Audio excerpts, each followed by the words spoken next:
Hello everyone's, good evening. তোমরা সবাই কেমন আছো? আশা করি ভালো আছো। আমিও খুব ভালো আছি। আমি পাপিয়া, ইন্ডিয়া শিলিগুড়ি থেকে আমার নতুন একটি ব্লগে তোমাদের অনেক অনেক স্বাগতম। দেখো, সোনা পাপাকে নিয়ে চলে গেছি পার্কে। আর ফার্স্ট টাইম সোনা পাপাকে নিয়ে পার্কে এসেছি।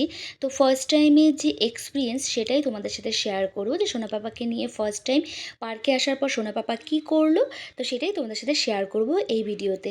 আর আজকের যে ভিডিওটা তোমাদের সাথে শেয়ার করছি, এটা আজকের ভিডিও না, কয়েকদিন আগে আমরা পার্কে গিয়েছিলাম, তো সেই ভিডিওটাই তোমাদের সাথে আজকে শেয়ার করছি। তখন শেয়ার করা হয়নি, তো ভাবলাম আজকে তোমাদের সাথে এই ভিডিওটাই শেয়ার করি। এই দেখো, ঢুকে গেছি পার্কে। আর আমরা যেদিন পার্কে গিয়েছিলাম সেই দিন অনেক লোকজন ছিল। আর সেই দিন তো অনেকে গিয়েছিল ভিডিও শ্যুট করার জন্য, আবার অনেকে গিয়েছিল ফটোশ্যুট করার জন্য, আবার অনেকে ফ্যামিলি নিয়ে গিয়েছিল পিকনিক, ছোটো মোটো পিকনিক করার জন্য। তো অনেক লোকজন ছিল। আর এই যে দেখো, আমাদের সোনা পাপাকে তো ফার্স্ট টাইম নামিয়ে দিয়েছিলাম, কিন্তু ও এত লোকজন দেখে না ভয় পেয়ে গিয়েছিল, ও না হাঁটতেই চাইছিল না। তারপর তোমাদের দাদা ভাই ওর সাথে একটু খেললো, খেলার পর তারপর কিন্তু হাঁটা শুরু করেছে। আর আমরাও কিন্তু খুব মজা করেছি। আর সোনা পাপাকে নিয়ে ফার্স্ট টাইম গিয়েছিলাম, ভেবেছিলাম যে ও হয়তো মানে একটু নামবে না, হয়তো ভয় পাবে। প্রথম একটু ভয় পাচ্ছিল, কিন্তু তারপর কিন্তু বেশ মজা পেয়ে গেছিলো। তারপর তো সারা মাঠ ঘুরে বেড়াচ্ছিল, ও আর কোলে উঠবেই না, কিছুতেই কোলে উঠবে না।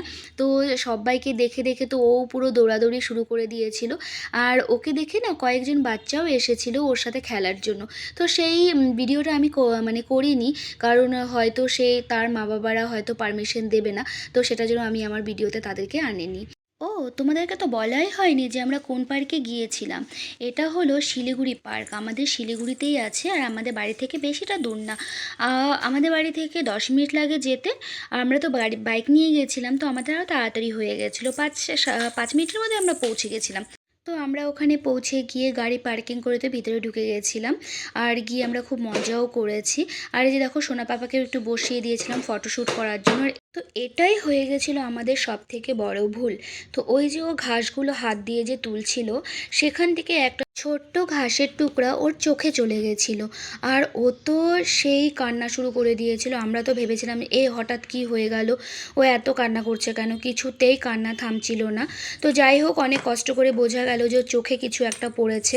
তারপর কিন্তু চোখ থেকে সেটা বের করে দেওয়া হয়েছিল। বের করার পর সোনা বাবা একটু স্বস্তির পেল। তো যাই হোক, আমরা ওখানে আরও কিছুক্ষণ বসলাম, সেখানে আর বসিনি। ওখান থেকে উঠে এসে আমরা অন্য একটা জায়গায় বসেছিলাম। তো সেখানে কিছু ফটো তুলে কিন্তু আমরা বাইরে চলে এসেছি। আর 7টা সাড়ে 7টা বেজেও গেছিলো, বন্ধ করার টাইমও হয়ে গেছিলো পার্ক। তো আমরা ওখান থেকে বেরিয়ে এসে বাইরে একটা কুলপির দোকান ছিল, সেখান থেকে কুলপি নিয়ে দুজনে মিলে কুলপি খেলাম। সোনা পাপাকে একটু খাইয়ে দিয়েছিলাম, যেহেতু ও দেখছিল তো ভালো লাগছিল না, তো সেটার জন্য ওর মুখে জাস্ট একটু ছুঁয়ে দিয়েছিলাম। তো যাই হোক বন্ধুরা, আজকে ভিডিওটা যদি ভালো লাগে অবশ্যই লাইক কমেন্ট শেয়ার করো, আর ফলো না করলে ফলো করে দিও।